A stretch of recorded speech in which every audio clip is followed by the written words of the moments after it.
You're watching News 3 Now, live at 4, moving forward. Hello, everybody. Good to have you with us today on Live at 4. We've made it to midweek. Yeah, keep going. Only 2 more days until the weekend, everyone. Yeah. All right, to our top stories now. Lawmakers in D.C. have failed 13 times to pass a Republican-backed funding bill to reopen the government. And as the shutdown stretches into week 4 now, federal food assistance, known in Wisconsin as Food Share, comes to a halt. Our Ellie LaLiberte shows us child care services are also at risk.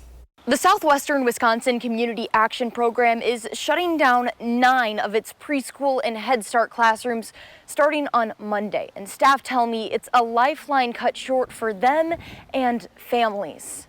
The grant that supports 145 preschool-age children in Iowa, Lafayette, Grant, Greene, and Richland counties won't be renewed when scheduled, leaving Southwest Cap out of millions of dollars. Our largest grant, over $3 million, is funded annually on November the 1st. So without a federal budget passed through the federal government, they're not able to fund that particular grant. The closure will also furlough 34 staff members, leaving teachers like Becky Lug living in uncertainty. I personally have 6 kids at home. My husband does work, but it's not enough to feed 6 kids and pay the bills. So, I mean, we will be able to get unemployment, but that doesn't feed a family. Even if the government shutdown ends soon, staff tell me it could still take weeks to get the assistance they need to be approved. Reporting in Dodgeville, Ellie LaLiberte, News 3 Now. Thank you, Ellie. Also in Wisconsin, the Sheboygan Human Rights Association will use a state supplement to maintain Head Start services through mid-November. However, if the shutdown continues longer than that, Sheboygan would also likely have to suspend services. And with no end to the government shutdown in sight, lawmakers on both sides of the aisle are feeling the pressure from rising health care costs and anxious constituents. We spoke with Senator Tammy Baldwin today about the situation as it stands. She tells us there are agreements, but a deal is not coming to the table anytime soon. One of the things that we're realizing is that there's a significant number of us who are committed to the same goals. And the difference is that Trump said no negotiations during a shutdown and don't talk to Democrats. And so he needs to come back and release them from his commitment. We have also reached out to Senator Ron Johnson's office for comment, but have not heard back yet. The Federal Reserve cut interest rates by 1/4 percentage point in an effort to jumpstart the labor market. It's the second consecutive cut from the central bank, but it's the first since the government shutdown, which means the Fed had to make this decision without fresh economic data. And there could also be a possible third cut before the end of the year. The Federal Reserve will meet one more time before the end of the year in December. Well, at least 36 people are dead across the Caribbean in the wake of Hurricane Melissa. In Jamaica, 77% of the country is without power. Power lines are down across Jamaica, roads are covered in mud, and homes are damaged or destroyed. Melissa came ashore as a Category 5 hurricane yesterday with wind gusts topping 200 miles per hour. And let's get a look at our local first warn forecast. You may have seen a little rain on your windshield today, but it looks like that's going to be few and far between. Here's meteorologist Blaze Keller enjoying the sunshine outside. That's right. Far cry indifference in terms of weather from this morning when it was cloudy to now plenty of sunshine. And we're going to stay clear to mostly clear as we head through the next couple of hours, turning probably partly cloudy to mostly clear overnight with some patchy fog. We're taking a live look starting out in Dodgeville on our Upland Hills Skycam where it's 56 degrees. Northeasterly winds are at about 10 miles an hour. Let's take a look at all the Wisconsin Mesonet sites across southern Wisconsin, set up by the University of Wisconsin. This is giving us information in these sites every 5 minutes. Let's head out to Cold Spring in Jefferson County real quick, and that's where we can see temperatures are in the mid-50s. It's 56 in Cold Spring, northeasterly winds a little bit lighter at 10 miles an hour, but the humidity and the dew point point, very low, so that's why it's a very comfortable fall-like afternoon. 20s and 30s tonight, as I said, clear to mostly clear with some patchy fog possible by the morning hours on Thursday. Obviously, with Halloween right around the corner, we're going to take a look at what to expect there. We'll track Melissa's latest path, talk about some hurricane stuff coming up later on in Live at 4, as well as if there's any rain here in the forecast. That's all in just a few minutes. Thank you, Blaze. The man charged with a triple homicide in the town of New Lisbon will go to trial. Virgil Thu has pleaded not guilty to 9 charges against him, and they stem from the deaths of 2 children and a woman on December 30th last year. Prosecutors say Thu killed 33-year-old Elizabeth Kolba, his girlfriend, along with 2 girls ages 12 and 13. Count 1 is charged with first-degree intentional homicide as domestic abuse. It carries with it, upon conviction, a life sentence and a domestic abuse assessment. Count 2 is a charge of first-degree intentional homicide, which, as with count 1, carries with it a sentence of imprisonment for life. There are more charges for hiding a corpse and others for having a gun as a felon, stealing a car, and resisting or obstructing an officer. Autopsies confirmed all 3 victims in the case died from gunshot wounds. Thu's trial is set to begin next December, nearly 2 years after the incident. City leaders in Madison say they're taking new steps to make housing more affordable and more diverse. Mayor Satya Rhodes Conway and the Common Council are introducing the latest Housing Forward measures, which are focused on adding something called cottage courts. A cottage court is a small cluster of homes built around a shared courtyard with the goal of expanding housing near major transit routes. New zoning proposals could also allow 4 units on residential lots within transit-oriented developments, or TOD districts. A virtual meeting for these proposals will be held next Wednesday, and a council vote will happen on December 9th. Dane County Regional Airport is asking for public input on its updated noise compatibility program, part of an ongoing FAA study to reduce aircraft noise and improve land use around the airport. 3 open houses will be held next Thursday through Saturday, with information available online. At the airport and Lakeview Library, airport leaders say the goal is to align the plan with community feedback and secure eligibility for federal funding. Public comments will be accepted through November 24th. Next on Live at 4, Josh is in the 608 and showing us a great opportunity for a local band. The 5th quarter, of course, has been a beloved tradition at Camp Randall Stadium for nearly 50 years. Josh looks at how the UW band director is bringing the 5th quarter to an area high school. Then a mostly dry forecast with a few showers popping up. Blaze Keller has the full first warn forecast. And then the Packers have the 2nd best winning percentage in the NFL. Our senior Packers writer Jason Wilde tells us about how that record could look after this Sunday's game against the Panthers.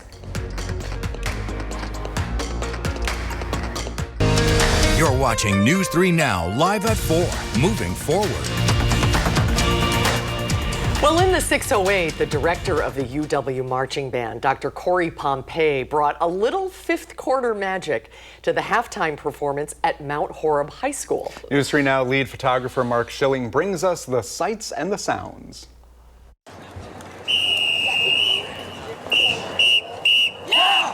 This is 5th quarter. 5th quarter. They're doing the 5th quarter. And so invited me to come, and I was happy to be invited. Yeah, we're keeping it a little bit loose tonight. I know we have a few less marching moves, a few more shticks, a few more dance moves, a few more audience participation numbers. So I think the kids are pretty excited about it. The students are stellar, and they're on their A game. Dr. Pompey has been a good friend of our program for a couple of years. He came a year or 2 ago and worked with us for concert band. And this was his first time coming for football, and that was so awesome. Oh, I thought it was awesome.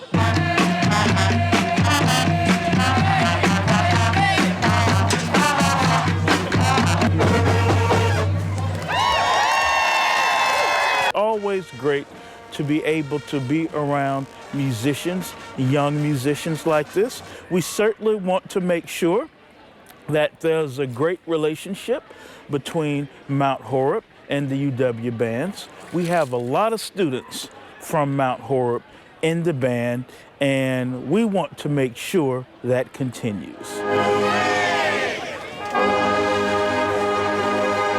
I know students always respond to somebody of his nature and stature really well. It's somebody they don't typically interact with, a college-level band director that directs a Division I school band. At the same time, a lot of what we do is based on that same band, so it's nice to have a feeling that you're doing a high school level performance somehow also at the college level.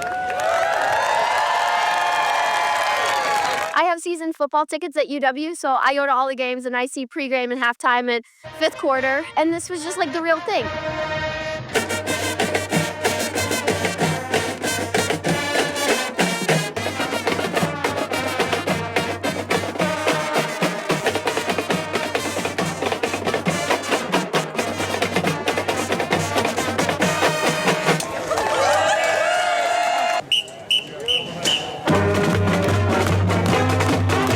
We got to play all of that music for all of our fans and Dr. Corey Pompey. I mean, that was just awesome that we got to have him conduct us.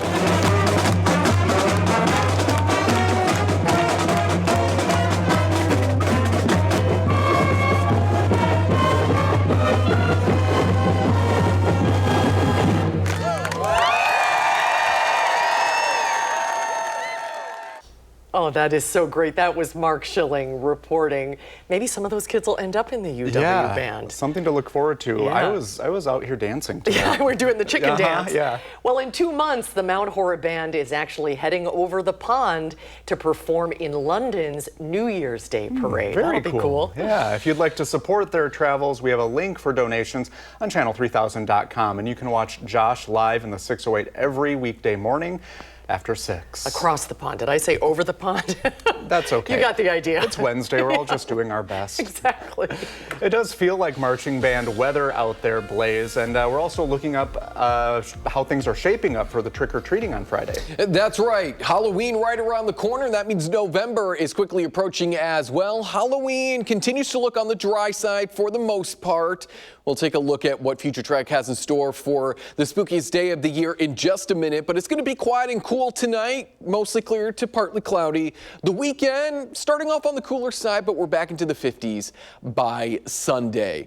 Low to mid 50s on Thursday, right around where we should be for this time of year. Clouds will be moving in from the west, so closer to Lake Michigan, you're probably going to be underneath a little bit more of that sunshine than, say, folks along the Mississippi River. Winds should continue to remain light and out of the northeast as we head throughout Thursday. So let's take a look at what Mother Nature has in store for us over the next couple of days. A high pressure system is essentially going to be sliding off to our south, making room for a weak low pressure system moving in on Thursday. That's what's going to bring in that cloud cover as we go further into your Thursday afternoon. But this low pressure system essentially falls apart. However, it could pull down a little bit of moisture from Superior, and that could lead to some light mixed showers as we head into your Halloween. I would say likely after a lot of us have done the trick-or-treating overnight into Saturday. Take the umbrella with you maybe. I don't think that the kids are going to need a rain jacket or really going to be impacted by those light rain showers on Halloween, and then we'll continue to see that chance for not only cloudy conditions but a mixed light shower too as we head into Saturday. So we're looking at upper 40s to low 50s when it comes time for trick-or-treating. A light mixed shower will be possible on Friday, but overall we're looking at a cooler night in those mid to upper 30s to end not only Halloween, but go into November.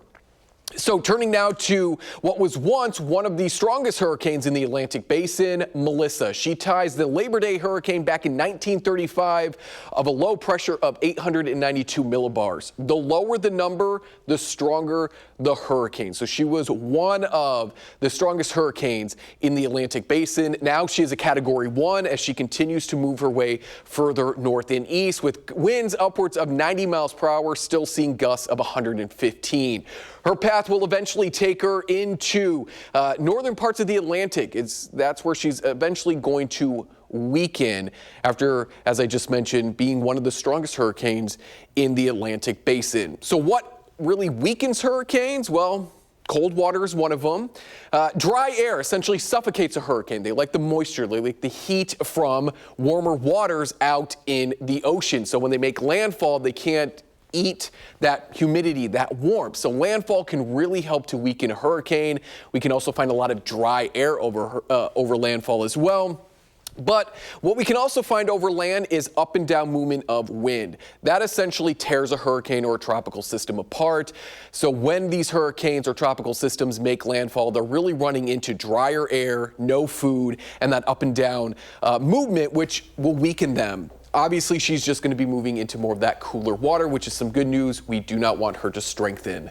Back at home, we're looking at the 40s on Saturday, 50s on Sunday. If you're heading up to Lambeau, maybe a little bit breezy, but then starting off November on the sunny and dry side. Very nice. All right, thank you, Blaze. Well, the Packers are just a few days away from their game against the Carolina Panthers. Our senior Packers writer Jason Wilde shows us how the team is trying to widen an already good-looking record. Packers back to work today, shifting gears from their very high-profile win on Sunday Night Football against Aaron Rodgers and the Pittsburgh Steelers to a game that's not quite as exciting, a matchup here at Lambeau Field with the 4-4 Carolina Panthers, a team that has played well defensively at times, but also has a question at quarterback whether Bryce Young, their former first overall pick, will be ready to go for Sunday, or if they'll be going with Andy Dalton, their veteran backup. Young did take all the snaps in practice today with the starters for the Panthers. That would indicate that he should be ready for the game here on Sunday. But regardless of who's playing quarterback, the Packers defense looking to build upon some of the good things they did in the second half of their win over Rodgers and company, and also make up for some of the mistakes they were making in the first half of that high-profile game. We'll have full coverage of everything Packers on our website, channel3000.com, where our Packers coverage is always free. And make sure you sign up for our Packers newsletter while you're there, which delivers that coverage directly to your inbox every single day. In Green Bay at Lambeau Field, Jason Wilde, channel3000.com. Thank you, Jason. Coming up on Live at 4, premiums are skyrocketing for Obamacare insurance. The cause and by how much? Plus, Dr. Zorba Pastor is in the studio today. We're going to talk about 2 new medical studies and also his recent trip to India to visit the Dalai Lama. That's when Live at 4 continues. Well, the numbers on Wall Street were mixed today as the Fed announced a 0.25% interest rate cut. The Dow closed down 74. The Nasdaq was up almost 131, and the S&P 500 was mostly stagnant. We have 2 segments with Dr. Zorba Pastor today. We'll hear about his recent trip to meet with the Dalai Lama coming up at 4:45. But first, we wanted to talk to Zorba about a couple of interesting new medical studies. The first one, cutting back on sugar early in life can lead to long-term healthier hearts. And another shows that magic number of steps that you should be getting each day to lower your risk of death. Welcome back. Good to be here. Hi, Zorba, welcome back. Thank you. Yeah. Thank you. Good to be here. So the sugar thing, you want to cut that out. It's hard because sugar is hiding in most everything. Totally. But yeah, when well, did you this try? was a study in 1953. Sugar was rationed in the UK, United Kingdom, England, Wales, Scotland, and it was rationed for a 2 to 3 year period. So there's only so much sugar around. Couldn't be put in foods. You couldn't buy it, couldn't get it. So they've looked at these people in 1953. They're now in their 50s, and they compared them to other people who live in England who were not rationed during that time. And they found out that people had a 20 to 30% drop in heart attacks, stroke, and other cardiovascular disease if sugar was limited when they were in the first 1,000 days. In other words, from conception, right, from the time the woman conceived to the time about roughly 1,000 days. In other words, that made a difference. So these were in non-smokers who didn't have heart disease initially. So basically, it's important to limit sugar from the time you are pregnant. Did it say how much sugar? No, it just said there was hardly any on sugar at all. So I think the answer is cutting back on sugar will make a difference. No, it was rationed, so you couldn't buy sugar. So the reality is, no sugar. People, yeah, right. They had a little bit of sugar. I think they had like a couple of teaspoons or tablespoons to put in their tea. That's interesting. Yeah, that was interesting. That's in the British Medical Journal. That's right. Now, the other study it's interesting is about women and how many steps they need to take to cut out cardiovascular disease by about 20 to 30%. And this is the Nurses' Health Study. For 60,000 women that have been followed over the years, 4,000 steps twice a week seems to be the magic number. Well, where did we get 10,000 steps? We got it from Japan because it was a lucky number from the company that first developed the pedometer. So that's it. It was the sales gimmick back in the 50s and in the early 60s. So we've got the number. Don't get me wrong. If you do more steps, you might be better. But 4,000 steps twice a week, getting a total of 8,000 steps a week, seems to be the beginning of the sweet spot. Now, if you go to 6,000, you'll get more. But 4,000 seems to be the right number. I'm all for minimal versus maximal. What do you minimally need to do? Because maximally, those people are already doing it, frankly, right? It's the people who are not doing that want to know, what do I do to make a difference? And it's 4,000 steps twice a week, not even every day. And that's about a mile and a half, 4,000 It's about a mile and a steps. half. So it does make a difference. Now, if you do more, it's going to be better, but that's a good number. So you don't have to run a marathon, everyone. No, you don't have to run a marathon. That's exactly right. And a lot of people are put off by that. They're put off by the fact that, oh, I can't do this. I don't feel like I'm athletic or anything. And so it's important to know what you need to do to keep from being frail, to have energy, to begin to do all the things that you want to do in life. Very good. Yeah, slow and steady wins a race. You got it. Exactly. And you're going to stick around. You just returned from quite an adventure Yes. in India. And we'll You brought talk your about photo that. albums Yes, along. I did. And we're going to share more about your visit with His Holiness, the Dalai Lama. That's Sounds coming great. up at about 4:45. So go get a cup of coffee. We'll see you in a little bit. Okay, thank you, Zorba. Coming up on Live at 4, the city of Beloit has a new police chief.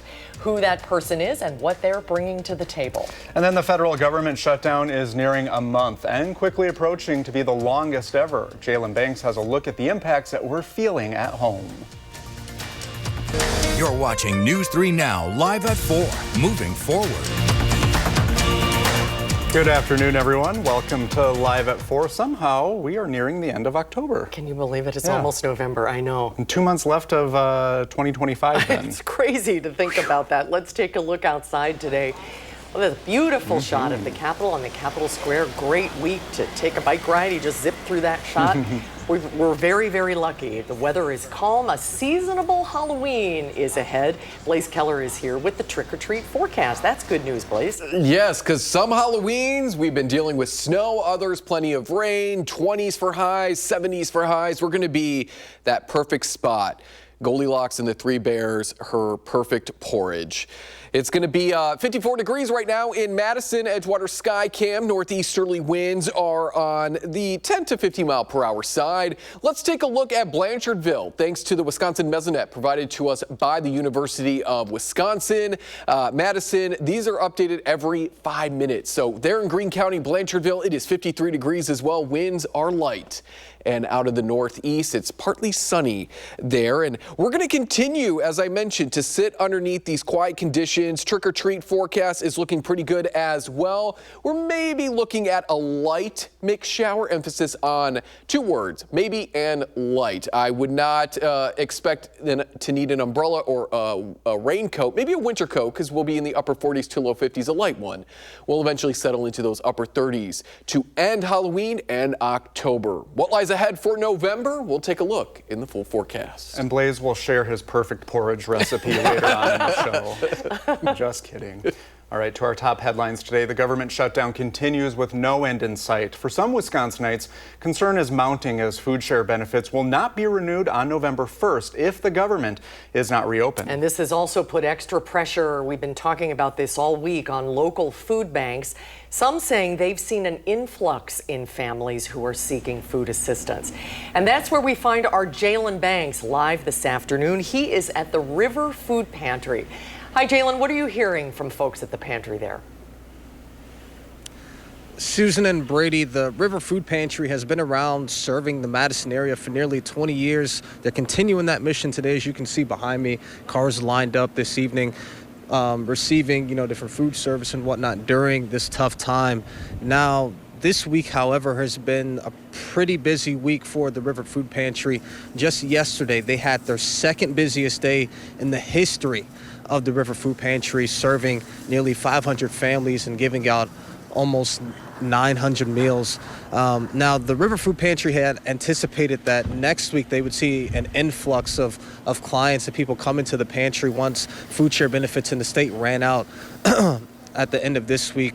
November 1st being what would have been the next time that people were able to get those food share benefits. But they say this week they're already seeing that strain and that pinch. At the chance to speak to the director of the River Food Pantry on how they're going to navigate this difficult time. I was talking to a mother who said, like, I can do without a meal. I can skip a meal, but this isn't right for my kids. There's a lot of these stories, and they're real. These people are working families, and it's not enough money to go around. Now, I've been here for several hours. I've been speaking to clients in the lines, and the one message that I've continued to get from people in the line that I've spoken to is just that they're scared. They're just unsure of what's next and where the next meal is going to come from that doesn't come from a place like the River Food Pantry. Tonight at 6, we'll hear from one client who says her particular circumstance, she's going to rely on places like this more than ever. I'm going to send it back to you guys in studio. For now, reporting live from the River Food Pantry, Jalen Banks, News 3 Now. All right, Jalen, thank you. We'll see you at 6. Legal experts and community leaders gathered in Madison today to tackle a growing concern: access to justice in rural America. The Rural Justice Conference is shining a light on barriers that many face when trying to get legal help and solutions to close the gap. The president of the Legal Services Corporation, Ron Flagg, says many rural Americans deal with serious issues like eviction, domestic violence, veterans benefits, and disaster relief, and have nowhere to turn. There are too few lawyers. 41% of the counties in America are defined as legal deserts, where there's less than one lawyer per 1,000 residents. And so there are no lawyers, and historically, without a lawyer, you're out of luck. If you'd like to get involved or learn more about free legal aid in your area, visit lsc.gov or contact Legal Action of Wisconsin or Wisconsin Judicare.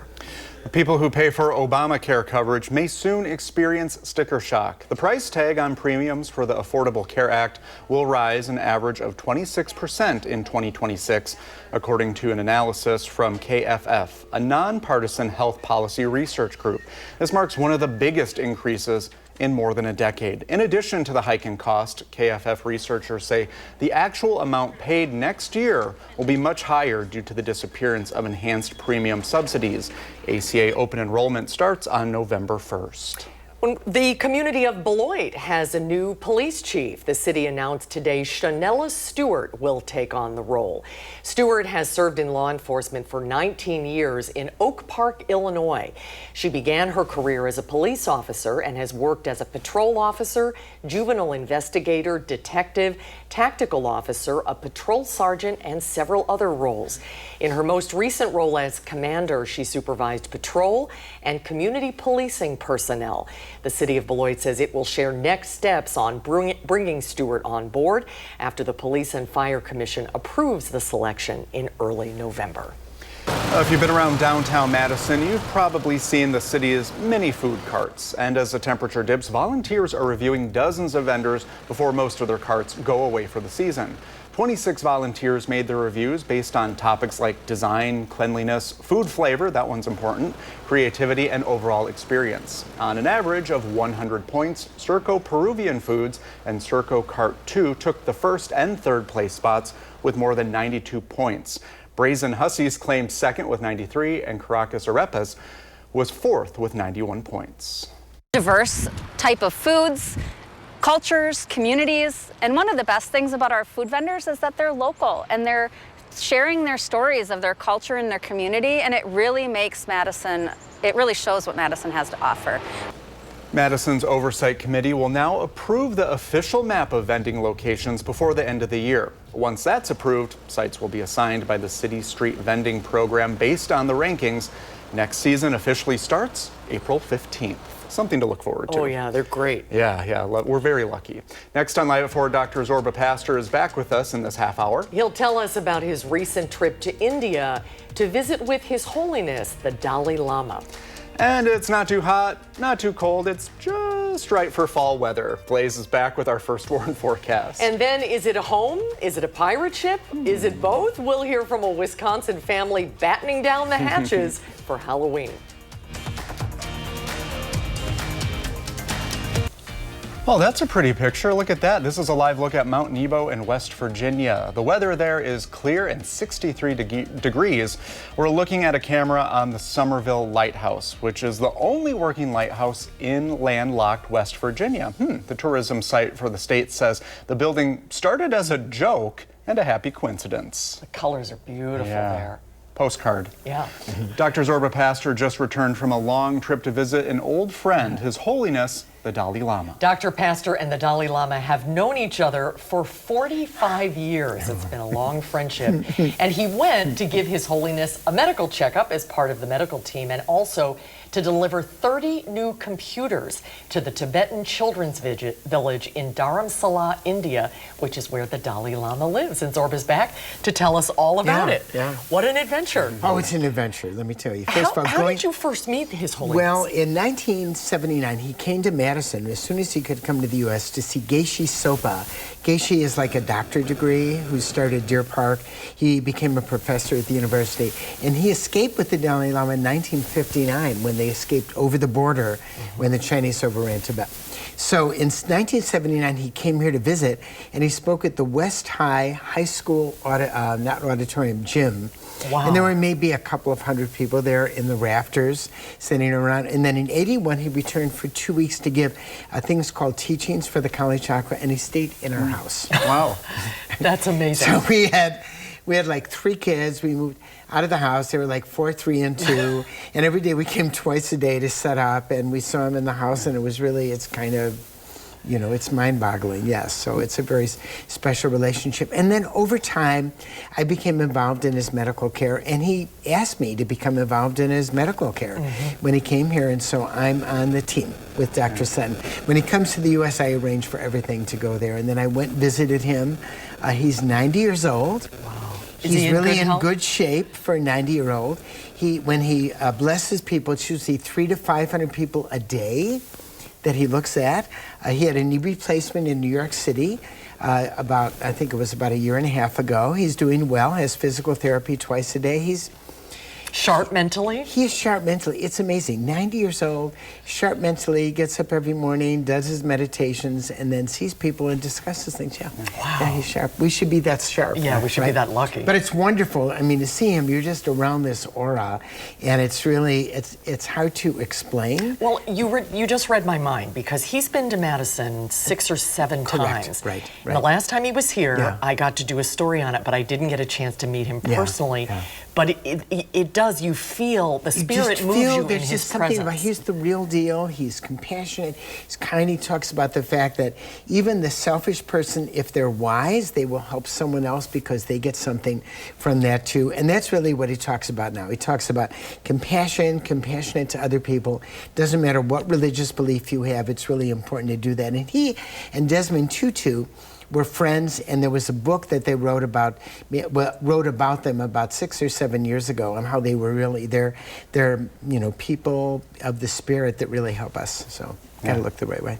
Well, very nice. Thank you for sharing that with us. Thanks. Well, tell us about the computers real quick. Yes. We have about 30 seconds So left. basically, 25 computers. We're up to 70 computers.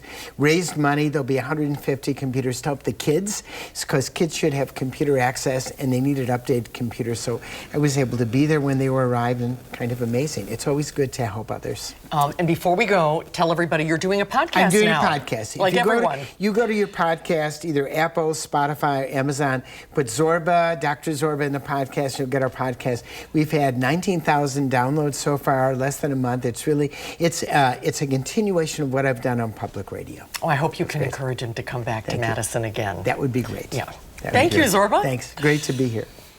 Coming up on Live at 4, Blaze is back with a final check of the first warning forecast. And kids aren't going to this Wisconsin family's house just for the candy. We're looking at the creativity of Wisconsinites around Halloween. It's going to be a quiet night across central and southern Wisconsin as we make our way into the second half of the work week, getting closer to Halloween and the start of November. Maybe a little bit of fog waking up on Thursday, but we are continuing to probably see cloudy conditions for Halloween, along with maybe a light mixed rain shower. But for the most part, heavy rain is not in the forecast. Tomorrow, right around where we should be for this time of year, low to mid 50s. Clouds will be increasing from the west to the stay east as we go throughout the day. So if you happen to be across southeastern Wisconsin tomorrow, you'll likely be underneath more sunshine than folks further to the west. Like tonight, winds are expected to remain light and out of the northeast on Wednesday. The reason for the cloud cover, a weak low is going to be moving out of the Dakotas into Minnesota, where it's essentially going to fall apart. But there's going to be a little bit of some atmospheric energy going on, and that will bring down a little bit of that rain activity, possibly mixing in with a few snowflakes going later into your Halloween evening, overnight, and then into Saturday. Our next high pressure system moves on in, will eventually dry us out, but we could still continue to see some light mixed showers as we go into at least Saturday. Sunday is looking on the warmer and sunnier side. So for trick-or-treating, upper 40s to low 50s. Again, a mixed light shower can't be ruled out. I don't think you'll need an umbrella, maybe just a light jacket, given that we'll be in the upper 40s to low 50s and those light northerly winds. Overall, though, we're looking at mostly cloudy conditions for your Halloween night, and we'll eventually settle into those mid to upper 30s. Over the next couple of days, taking us into the start of November, looking pretty seasonable. Give or take a few degrees on either end. We're not seeing any big warm-ups or any big cool downs either. Remember, we also gain an hour as we head into the weekend going into Sunday. So keep that in mind if you're going to be heading up to Lambeau. Want to make sure you get there on time. 50s and a little bit on the breezier side on Sunday after hanging out in the upper 40s to low 50s on Saturday. Starting out the first full week in November in the mid 50s, plenty of sunshine next Monday and Tuesday with maybe a little bit more cloud cover to end next week. But overall, staying pretty seasonable as we end October and start November. You're watching News 3 Now, live at 4. Oh, and the cannons. We have working cannon. It turns out that most of the kids that show up here are more interested in firing off the cannons than they are in grabbing their candy. Well, the Pirates' life truly is the life for West Bend residents Tom and Patty. They started pirate ship displays back in 2018, and this year, look at it, it's bigger than ever. The Blackstones will have their pirate ship up through Halloween, so avast ye self to 11:30 Shepherd's Drive before then. Are you going to criticize my pirate impression, Blaze? Oh, was not expecting that. But I'll agree with him. I'd rather shoot a cannon. Yes, I mean, because you can buy candy any day. Discounted the next day on November 1st. You can't shoot a cannon every day. No, that is really cool. That's Halloween goals. Exactly. We're looking at a quiet night tonight as we're beginning to plan out our evening, eventually settling into those 20s and 30s underneath clear to mostly clear conditions. All right, thank you, Blaze. We'll be right back. Well, tomorrow on Live at 4, the Marquette Law School has released a new poll that shows how Wisconsin's governor's race is or is not shaping up a year ahead of time. And later on News 3 Now at 5, Madison Metropolitan School District has unveiled its new budget. Arman Rahman is diving into the numbers. Thanks for watching us today on Live at 4. We'll see you back here tomorrow. You can always find us streaming 24/7 on Channel 3000+. News 3 Now at 5 starts right now.